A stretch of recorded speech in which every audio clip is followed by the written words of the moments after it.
I'm Joshua Kemble, and this is my Vloggins. I have been a professional illustrator for over 15 years, doing illustration, graphic design, and now I have a job as an art director that I'm on my 7th year, 7th, 8th, it's hard to keep track, of doing, and that's where I'm commuting when I do these vlogs.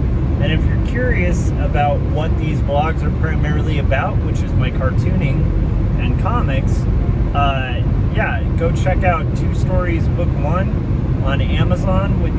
It's a story about faith and mental illness that's hand-lettered, hand-inked, and then hopefully handed to you in print. So you can get it on Amazon at a really reduced rate. You can also, you know, if you want to support local businesses, a better route might be to actually just go to your local comic shop or your local indie bookstore and tell them about Two Stories and why they should order it through Ingram, and that'll basically that'll do it. So yeah, so I am feeling pretty good. I got most of what I wanted to get accomplished over the weekend. I did like a couple live streams on Saturday, which I was really excited about, and I want to do more of. It's fun to hang out with you guys, and it's also fun to just kind of touch base and make contact with new people, and also just touch base and make contact with like the old audience and stuff too. I really enjoy doing live streams when I do them. They're a little intense at first, like for somebody who I'm used to doing a live stream with Scott, and in those cases it's like, you know, I can definitely rock a live stream, but when it comes down to it, like it's a little nerve-wracking to do them on my own, and it's really fun though once I get rolling and once people kind of start showing up in the chats.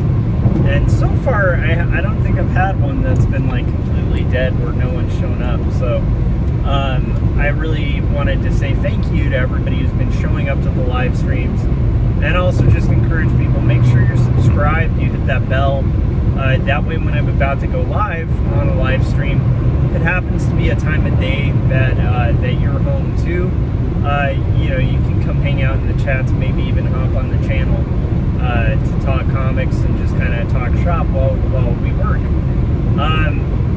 So I'm working on page 10 now of Two Stories Book 2, and feeling pretty good about it. Last night, yesterday I did like started to deep clean the kitchen. Just gonna take multiple weekends to get done, but I got like a good corner of that really like super clean, and I'm trying to kind of do that because my wife's back's been out, so like I know she likes a clean house, and it's just a way to kind of hopefully do something that helps her out during the weekdays. And then I'm basically gonna be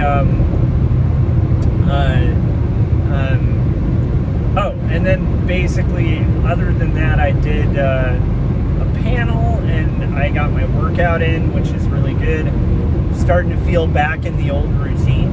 I used to have a very like consistent workout schedule, and I let that fall by the wayside like a couple weeks back, and so it feels pretty good to get back into kind of exercise and making sure that I'm taking care of my health and my mind and body, you know, which is like super important as you start getting older, and you're trying to work on these things. So yeah, so that's pretty much what my weekend was. I'm on my way to work, and I'm just I don't have much to talk about today other than there is a channel that I follow on YouTube that I love, like I'm really into, called Power Comics, and it's super fun. It's like a channel where they kind of review comics that fit a certain criteria to be called a power comic. And I think most of those criteria, and I'm probably going to get it totally wrong, but I'll try to kind of explain it. But most of those criteria are that it has to be sincere, like a sincere effort of an artist to communicate a vision. It has to be a small team. It has to have been published, I think, between like 1979 and 1989. I think something like that. I think there have been a few like very early 90s power comics. It has to be independent, like underground comics. But unlike most underground comics, it actually has to have been trying to be a mainstream superhero comic. And quite often the charm of these comics is they sort of fail, but in this like charming, amazing way, like where they're kind of amazing because they're such a spectacular attempt at making like a mainstream comic, and the artist making them is quite often like, 16, 17 when they're making this. It's like their big vision comic that they're going to put out and hopefully save the world or whatever with them. And so they're really intense, like the thing that the artist is trying to communicate, but quite often they're these epic failures, and they're really fun to look at and interesting to look at because they're kind of unschooled, and because of that, like there's something like really weird and authentic and interesting about it. So I encourage anybody who follows this channel, who's into like B movies and stuff, like check out Power Comics, the channel. I found out today that they have a deal with Floating World where they're going to be republishing some of the classics, like Red Bullet comics and stuff that are classics of this weird, obscure niche genre called Power Comics. So go check it out. Power Comics is amazing, and it's also just very funny and very interesting. So yeah, so that's something that's on my mind.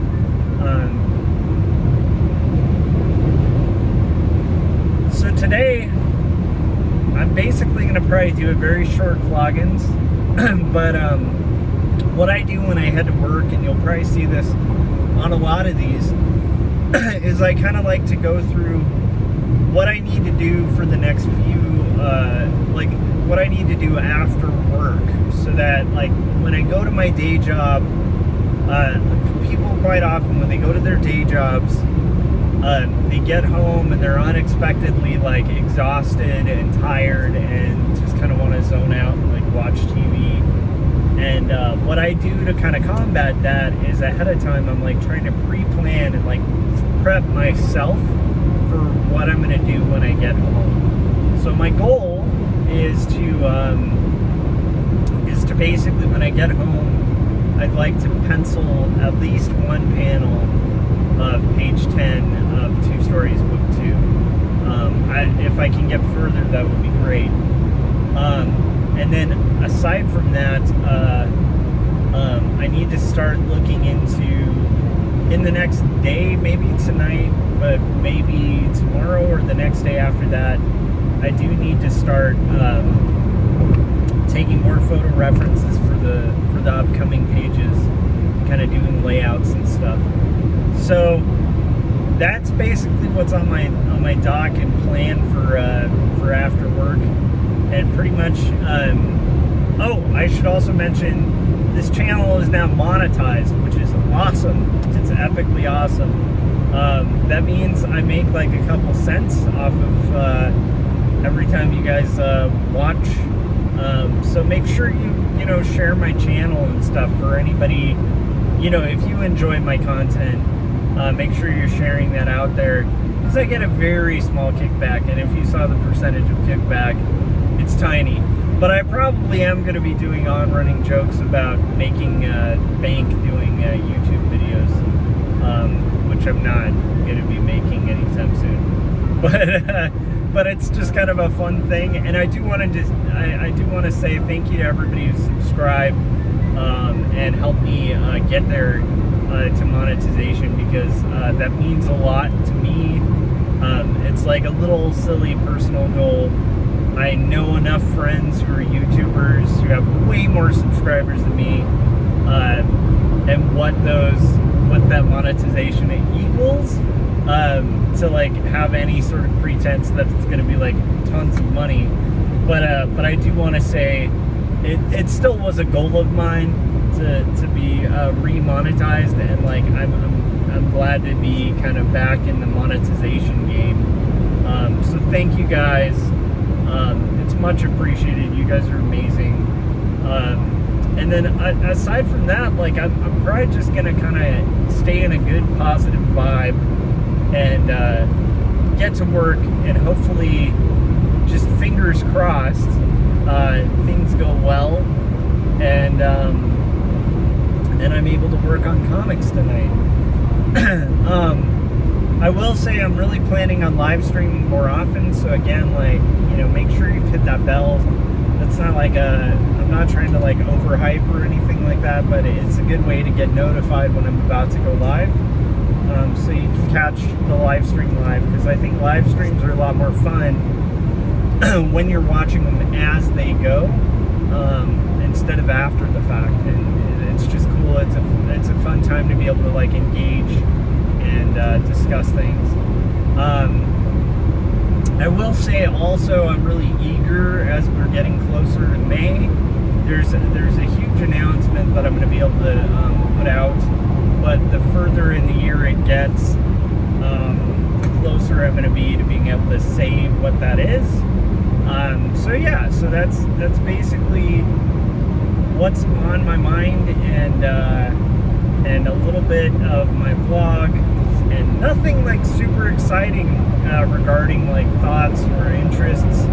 I will say I have a hobby of like customizing guitars, like crappy guitars, you know, like I have these old Squire guitars, and right now I finally was able to get like the last components to fix my first real guitar. My first guitar, I don't even really consider my first guitar, because my first guitar was a Sensonics, which was like a terrible like plywood guitar they used to sell through Sears catalogs. That's how old this is. This is like pre-internet, where you'd order things through like a Sears catalog. Anyhow, so I got my first guitar through there. It was like $100 or something. And what low range guitars are now, like nowadays you could get like a decent Squire for that price. But at the time there really weren't guitars at like an entry level range of expense. And so yeah, so that was the first guitar I got, and it was terrible. And as I learned more and more how to play guitar, I finally upgraded by getting a Squire 2 at a pawn shop. And I think it was for like 80 or $100 at the time. I mowed lawns and did all this stuff and like saved up. That was a lot of money for me at the time, because I was like a teenager. And so I bought this Squire 2, which is like the weirdest kind of Stratocaster that I think you could possibly imagine. Like it was just a strange model of guitar. I think they made them in like 1989 in like Korea, and it had like a side input, like a Telecaster. But it was like, and then the knobs were kind of off, and it was designed without a pick guard. So it was kind of like a hybrid, weird guitar. But I love that thing, and I played the hell out of that thing. There's like so much fret action on that guitar, because that was my primary guitar for like years. And then one day the electronics just got shot, and so until like recently I started because I'm not like super great at like soldering or electrical work. I recently started, I had some Telecasters, Squier Telecasters, which by the way are a later thing, because when you're a guitarist, I know that this is probably boring guitar talk for people who are just into comics, but I talk guitars too. For people who are guitar players, this is actually turns out to be a really common story. Quite often, like, you kind of get into Stratocasters, you're like all about Strats, because of the versatility. There's like 5 different modes of sound, toggling between the 3 pickups that you have.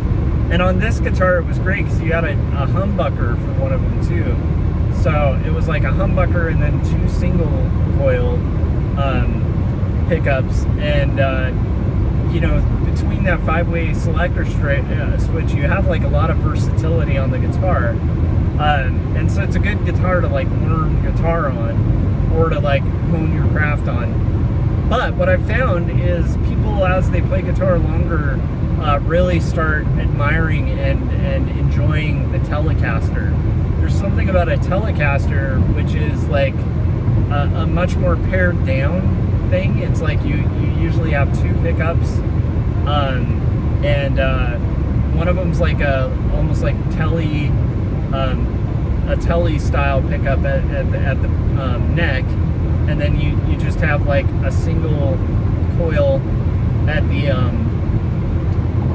the bridge, and that's it. And it's like, it's a very simple design, but it gets these like chimey, bright, awesome, just kind of amazing tones that you can't get on any other guitar.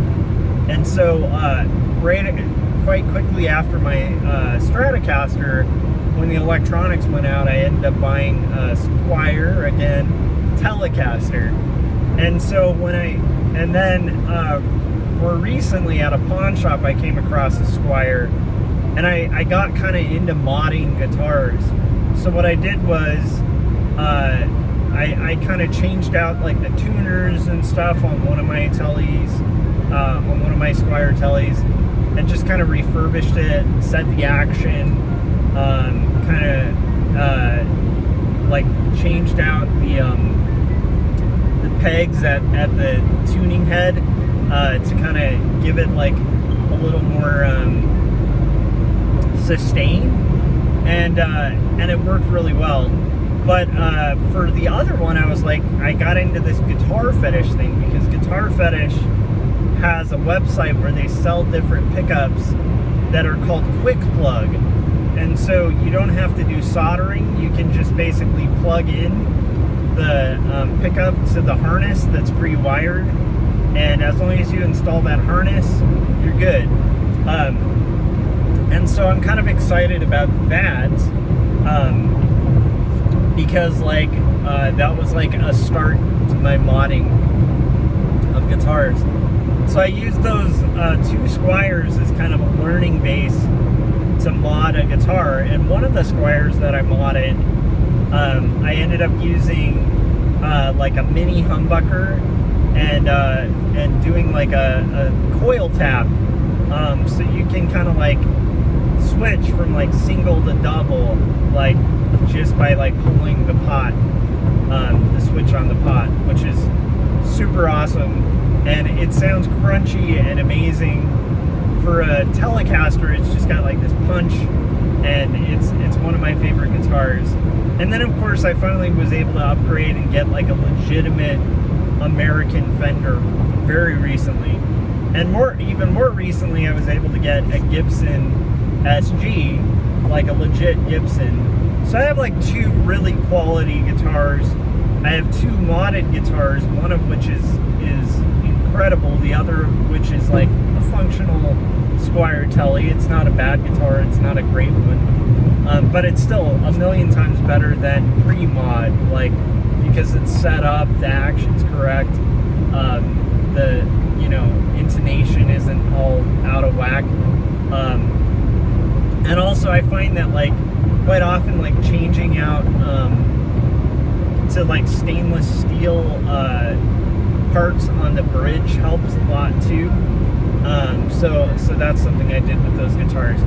But then I got into, hey, like now that I kind of know what I'm doing, my first guitar, my baby, the one, it's covered in stickers, it's trashed, it's like got dents on the side because it's road worn. Like I played a million shows with that thing when I was in bands in my late teens, and it's like that guitar and I have like a very I have a very soft spot for that guitar.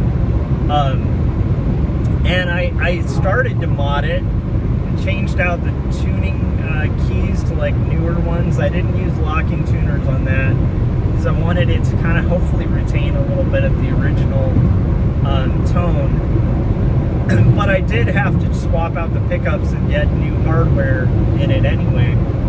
So I thought, you know what, this will be a fun thing to like try out these foil covered pickups that are like retro and I'm sure crunchy and really lo-fi, which I think will treat this guitar really well. So I got the harness, I fixed up everything on the guitar, got it all ready to where it's got all the cords to plug in the pickups with, and then I dropped the ball on continuing that project. Well, I really recently bought different Guitar Fetish foil pickups, and so now I'm kind of curious to see how it comes out. So we'll have to see, and maybe I can record some of that because it might be fun for people to kind of see some of the more guitar sides of things I do. I am by no means like a crazy shreddy guitarist. I've noticed that, especially getting into slightly modding guitars, you'll see these guys on YouTube who are like insanely technically proficient as guitarists doing this stuff, and they'll do demos and stuff and just be like shredding all over the neck. That's not the kind of guitar player I am, as much as I might like to be. And so if I ever do film that, let me know if that's something you guys would be interested in seeing. But if I ever do film that, I'll probably just play some like basic chords and maybe go through some really simple licks. But I am kind of curious how that's going to sound tone-wise with those new crazy foil pickups. And I don't know when exactly those will arrive, but I'm really excited about it. Other than that, like just working on the comic and keeping things in line and working at the house, and enjoying the live streams and enjoying you guys who show up to the live streams and stuff. So I will see you guys on the next Vloggins. I know there wasn't a lot of art stuff today. I just don't have a ton to talk about. Although I will say, check out Power Comics. If you do check out Power Comics and you like it, let me know in the comments section your thoughts on Power Comics. But I'm all about it. I think it's excellent. And what I love about it is it's not like people who like B movies don't just like them sarcastically. Like some people like them a little bit sarcastically. Like there is a little bit of humor in it, but there's also an authentic love for like seeing this kind of failed attempt at making a good movie, to where you really honor and love the originals.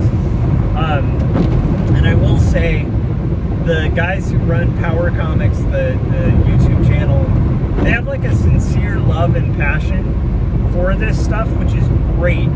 And I will say makes for a really good YouTube channel. I think when people are really passionate and love stuff, it can be really infectious, and you can kind of look in, like, kind of enjoy learning from it. So, okay, it's also raining and crazy, so I wonder how much of this is just going to be like a insanely loud air conditioner just blasting over what I'm saying. So hopefully the audio is not too bad. Let me know what you think in the comments, and again, really appreciate you guys, and I will see you on the next Vloggins. Bye. light